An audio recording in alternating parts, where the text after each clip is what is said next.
You know, there are a lot of similarities with sort of Margaret Thatcher and Sarah Palin. Mainly, I think that neither of them ever sort of made it. They were really good on the Old Testament, eye for an eye and all that kind of thing, but they never kind of really made it to the New Testament. In fact, I remember when I was doing the film about Margaret Thatcher, I talked to Archbishop Runcie, who was the Archbishop of Canterbury, and one of his strange jobs was to do Bible classes with Margaret Thatcher. I think they'd known each other at Oxford anyway. And he said, you know, she was great on the Old Testament, but when we got to the New Testament, it was like, you know, compassion for the unsuccessful, or learning from the meek, and we just drew a blank, and I couldn't, you know, she just wasn't interested. And I think Sarah Palin's very like that. They have a very similar, that is a very similar aspect that they share. I saw the Margaret Thatcher one at the weekend actually, and yeah, both struck quite a terrifying chord. I think both of them. But in the film, when you went to the audience with Sarah Palin and got kind of escorted out by the looks of it, what happened? Obviously, you were asked to switch your cameras off, were you? Or no? What happened? Yeah, I think. Well, you know, I don't think Sarah Palin is a leading. She isn't a leading democratic light. She doesn't like democratic debate. She doesn't believe in that kind of accountability. And I think that her husband, who was in the hall at the time, had sent security to get us out. And it wasn't just to get us out of the hall, it was to get the footage from the cameras. And what you didn't see, because we couldn't film it, was that they actually grabbed the cameraman, Mark, who you saw walking behind me, and sort of shoved him against a wall and put him in a half Nelson, trying to get the camera off him. And it was in fact the police who came along and said, actually you need to get a court order to get the footage, you can't just grab the footage. But it was very typical, I think, of the way in which, you know, Sarah and Todd have behaved. I mean, it's just, you know, fortunately we never encountered the flying monkeys. And I think the flying monkeys have sort of lost power since Sarah Palin's lost power. That sort of aspect has changed, but they are quite formidable, I think, to deal with. I mean, you know, you can see that in the film as well. I mean, many people you speak to, they've obviously been threatened, some were quite scared to talk by the sounds of it. You were in Wasilla for 3 months, was it? Did you, I mean, now as you say, you know, her flying monkeys don't have as much power, they don't seem to be, you know, around that much. But, you know, you were there in the dead of winter in this small town. Did you ever feel threatened or anything like that, being there, knowing that that's kind of how they go about things? No, we were kind of on our best behavior during that time. I wore this and fitted in, and you know, we hung out in the bar and all this. So we didn't really do anything to upset anybody. So, you know, and people were very hospitable there, and I think she just lost, you know, she'd lost a lot of power, and I think, you know, a lot of people at that time were very frightened that she was the Republican front runner, that she was going to run for president, and that she might actually be successful. It was before Tucson happened, and so much happens in a year. I mean, we were shooting this a year ago. And I think a lot of them talked to us because of that fear, which they probably wouldn't have done otherwise, you know. And I think once they realized that we were doing a film that was a serious film, it wasn't just a puff piece, I think a lot of those people wouldn't have taken part otherwise. I mean, John Bitney hasn't really talked to other people. And I think it will be quite difficult for them continuing to live in Wasilla, because the church is so powerful, the evangelical church, of which Sarah Palin is, you know, very much of a part. And I think they also have, they almost have a sort of Masonic stranglehold on the jobs, even if you work in a coffee shop. Probably half your customers are Assembly of God customers. So if they don't like you and they see you taking part in a film they don't like, I think you kind of lose your job, and there are not a lot of jobs in Wasilla. So, you know, I think that was more the reality of being there. But I'd love to hear what other people have got to say, if there are any questions. Or before clever question, can you tell us something about Chuck, the father? He seems to be a rather key person. Of course, since your film is about Sarah, you right. Can you tell us something more about him? So in particular, I somewhere picked the information that he changed his religious affiliations few times in his life. So it's a question about Chuck. A bit more information. He was not born Catholic. He first converted to Catholicism, later converted. I think that the part of the question, if you didn't hear it, was whether Chuck had converted from Catholicism to the Assembly of God. Now, Chuck actually is not religious at all. That was his wife, and I think his wife probably became increasingly more religious to sort of survive Chuck, in a way. The more Chuck became Chuck, the more religious she became. And Sarah's mother, I didn't have time to go into, but you know, she was not only involved in the book burning, but also there was that thing about playing records backwards to get satanic messages, and I think Sarah lost all her 45 records. They all got sort of burnt by the mother. But I think Chuck is a very interesting character, and I wanted to do more on him, but as you say, you know, he was a side character in a way. But, for example, Yvonne, who I talked to in Egypt, she had been the track star, and Chuck had been the coach. And she said that he was just so tough. He was like a drill sergeant, and he was very abusive, and you just couldn't do well enough for him. It was kind of like, even if you came in first, you didn't come in fast enough. And I think he was a massive influence on Sarah Palin, and the need to achieve and the need to be successful and so on. So I think she's an interesting blend in a way of the two parents. On the one hand, a very, very spiritual mother, and this incredibly determined father, Chuck, who people described as being like a kind of terrier dog, you know. Maybe right at the back. Thanks. Yeah, it'd be nice to know more about Sarah Palin's knowledge base. I'm not sure there's much more to know. For instance, the claim was made that she didn't know why, I think the way it was put, why there was a North and South Korea. Do we know anything more factual about that? No, I think she just couldn't understand why there was a North and South Korea. I don't think she was aware of the Korean War, or that there was any problem with the North and the South. But did you hear her say those things? No, I didn't, but I think that Uncle Kenny obviously had. Certainly there was a lot of information on, you know, that she didn't know where Iraq was, and I think it was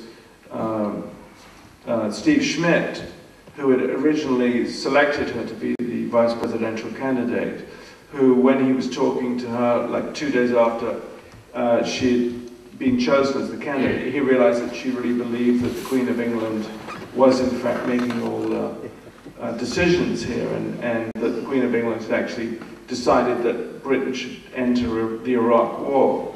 So I think that that's fairly representative of her knowledge. And, you know, Steve Schmidt also said that he had assumed that she would have the same kind of knowledge and information as the average congressperson, but that she was way off the kind of scale of what he'd expected.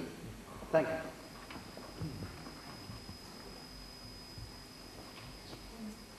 Yeah. Oh, so I'll let you do it. Your films are very funny, and documentaries often deal with very serious things, but you deal with very serious topics and inject a lot of humour into them, and it often happens when you actually appear in the film. Do you think humour is actually very important in getting across a serious message, and do you think your film would be a successful Well, it's one way of surviving 3 months in Alaska in the middle of the winter when it's unbearable. And so we would crack as many jokes as we could during the day just to sort of get through it. But I think it is important. I mean, I think one or two of the first films I made were very serious.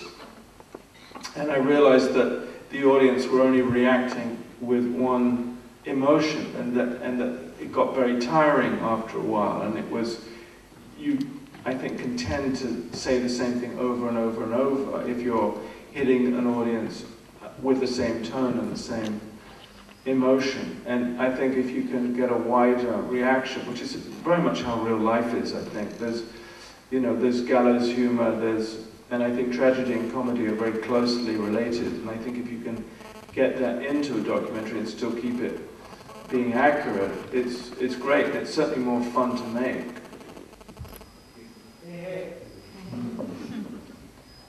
Alice, yeah.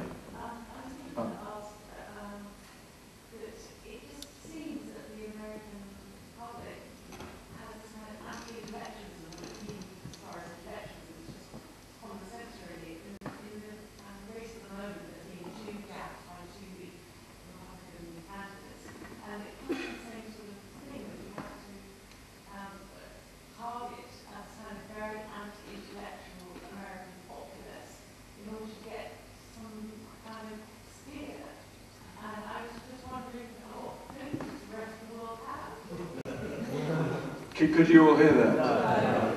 It was really a question about the anti-intellectualism of American politics and kind of where it would leave the rest of the world. I mean, I think that the awful tragedy of what's happened in America is that as funding for schools has dwindled more and more, and the talented teachers have left as the standards have gone down, that you have people who, I mean, one of the things you need in a democracy is a fairly well-informed electorate. And I think, what's happened in America is a tragedy, and I fear that the same sort of thing could be happening here as they take more and more funding out of the schools.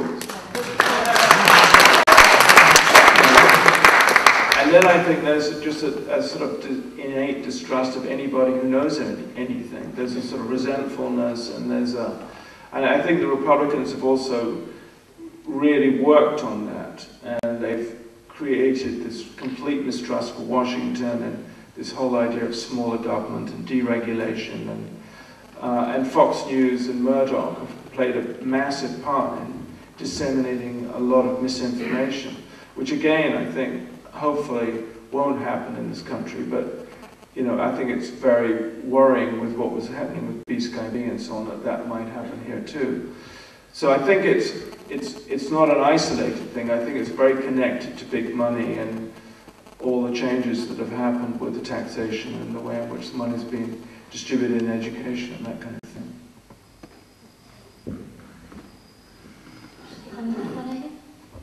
If really good, I wanted to ask about how representative you think Sarah Palin is of the American people, and therefore the British people are sort of How representative Sarah Palin is. Yeah. Well, I think, she's very much, I think, a manifestation of sort of reality TV, and I think it's interesting how successful her show was in the States, and how there is that kind of reality TV culture taking over, and that she's a populist politician, and I suppose not dissimilar from other populist politicians that we've seen in the past, but with that added thing of the mass media now, which I think has made it so different. I mean, I think one of the dangerous things of someone like Sarah Palin is that there isn't actually a consistent political agenda. And, for example, when she was mayor, she was sort of anti-gay and anti-abortion and all those kinds of things. When she was governor, she actually sort of passed probably the most progressive legislation, which was a massive tax on the oil companies, because that was what the popular support wanted. And she got it through with sort of Democrat support. And then when she stopped being governor, she swung to the far right and was funded by the Koch brothers and Murdoch. So there's a kind of allegiance to herself, but not to much else. And I think that that's almost what I found most worrying about her. Should we take one in the girl with the black top in the middle? Yeah, you. The other one. I don't know if the film has come out in the States. I was just wondering whether there's been any repercussions for the people that were in it, or if you know whether Sarah Palin has seen it, or if anybody's had any trouble. I don't know if Sarah Palin has seen it. All I remember was getting lots of phone calls from her parents' lawyers wanting to see the release forms and that kind of thing. And the film is just sort of coming out in the United States now. But I think its main audience will be from Netflix and those kind of platforms, digital platforms, rather than anything else.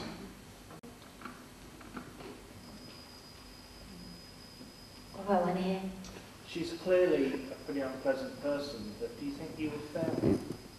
So the question is, she's clearly an unpleasant person. Do I think I was fair on her?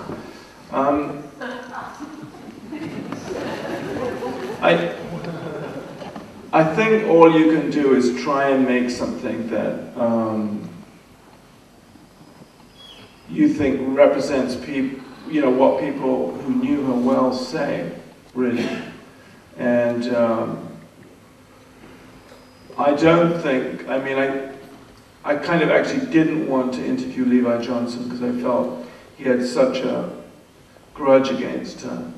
I felt that most of these other people, I knew that I had to sort of persuade them to take part in the film rather than they were kind of knocking on my door saying, you want to hear some shit on Sarah Palin, here it is. And I felt that I kind of respected the people who were in the film. I believed what they said. And I have actually heard some stuff about her that I felt was kind of unfair. I wouldn't say that I felt sorry for her, but there was a whole lot of stuff that came out about her, taking cocaine and sleeping with a black NBA star, both of which I thought were almost made her human and wonderful. So I was conscious of trying to, if I was going to criticize her with things that I felt were worth criticizing her for. And this one here. It was quite interesting for me to see a little bit about where she comes from. I've not really seen that before. But obviously the church plays a really big part in the community. But I guess I wanted to know what you thought of the film. Did you like it? Or did you think it was representative of similar towns around us? Well, curiously, and I didn't have time to go into it, but Wasilla was obviously in the most beautiful countryside there is. Those mountains are unbelievable, and you really do feel the hand of the Almighty. But when you look at the box stores surrounding Wasilla, you want to cry, and that freeway going right through the middle of the town, and the architecture was terrible. And actually the next town over was a place called Palmer, which was created under FDR's scheme, when he set pioneers up going to Alaska. And it was probably the closest to socialism that ever happened kind of in the United States and Alaska, which was that there was a cooperative farming movement, there were cooperative dairies, and they built this wonderful town which kind of looks like something out of the Midwest with sort of the water tower in the middle and very nice architecture. And they refused to have box stores in the middle of the town, and they didn't want the freeway to go through it. And it is now an incredibly beautiful place to go, and the tourists go there and so on. But Wasilla is the place that makes all the money and is kind of the unrestricted capitalism in a way, which Sarah Palin very much was responsible for. There were no planning restrictions. Anyone could build anything. The taxes on property building were all taken away. So it's just a kind of mad free-for-all there. And I was very interested in it, but I didn't really find the time to put it in the film.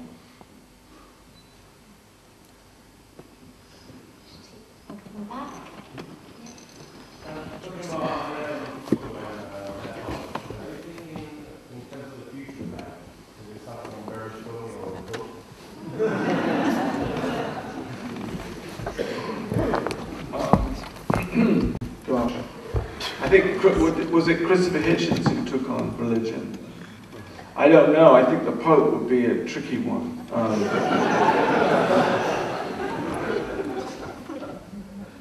I think I'd have to have a few drinks before. I don't know. Berlusconi seems to have kind of. There was a great film. Sort of, I don't know if you saw that film, Videocracy, which I thought was wonderful, which was kind of to do with Berlusconi. I thought he was kind of done very well in that. And there's Sarah back. More of a general question. I thought it was a great film, but you clearly struggled to gain access to Sarah Palin. I was just wondering, does it get harder to tell the sort of stories that you want to when perhaps you have a reputation as a bit of an irritant? Well, the film was a pain in the ass to make. Actually, it was not an easy film to make. And so I think it does get more and more difficult. I mean, we had a sort of umbrella company name, which was Awakening Film, which we thought had the right kind of feel to it. And I kind of used my first name when I first went there, which is John or Johan. But the trouble is you tend to use it with people who then cooperate in the film, and then you're having drinks with them late at night and people start calling you Nick, and it all gets very confusing. So, it is difficult. I think it becomes increasingly more difficult, and I think people just sort of Google you before you arrive on the doorstep. And I think probably one of the reasons we were able to get the parents and some of the other people, which they didn't use computers, So I think it definitely changed.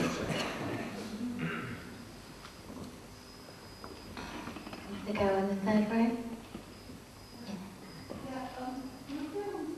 They're charming, I watch it and I'm thinking, I wonder what's going to happen next. But do you actually know what's going to happen at the end? Did you have a lot of information? So are you leading this to the end, or did you learn? It looks as if you were learning as you were going on.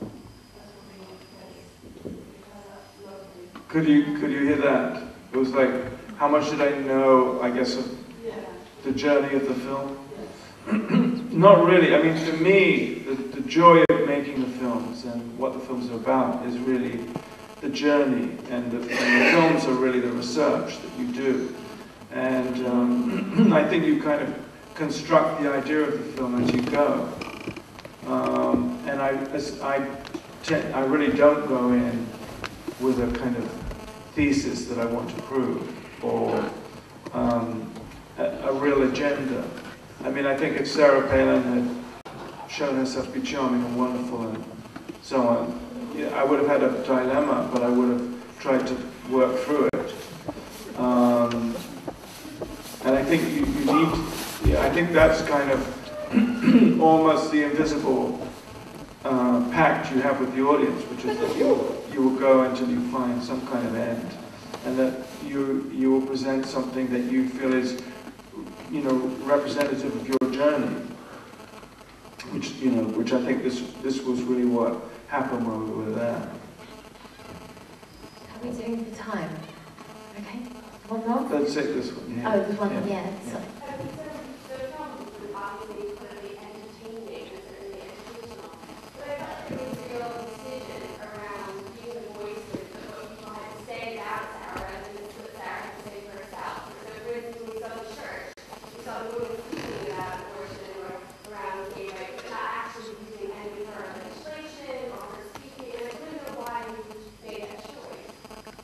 Well, I felt that there was a lot of Sarah in the film, one way or another. But I feel like we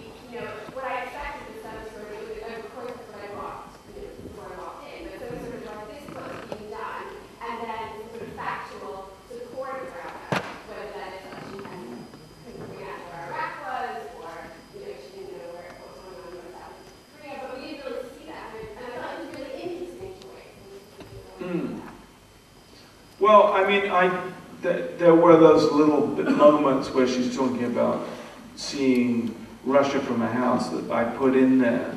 But I didn't want to do entirely a sort of Sarah Palin's greatest 50 hits or whatever. I mean, and I was interested in doing more what you would do in a biography, I guess, which is that you would talk to people who knew her really well that you hadn't seen before. I mean, I think we've seen a lot of her gaffes, and they're played over and over and over, and you could look at them on YouTube. I mean, so I felt this was an opportunity to really spend time with people who had grown up with her or who had worked with her, which we hadn't seen before, and let them, I mean, I think almost the most accurate way of getting a portrait or a picture of somebody is to talk to people who know you or them really well, your friends or your colleagues or whatever. And I felt this was an insight that we hadn't seen. We'd seen a lot of experts talking about Sarah Palin. We'd seen Jon Stewart and all those kinds of things. What we hadn't seen were people who'd grown up in her hometown talking about her. I think that's all we have time for, is it? Yeah, I think so. Thank you very much.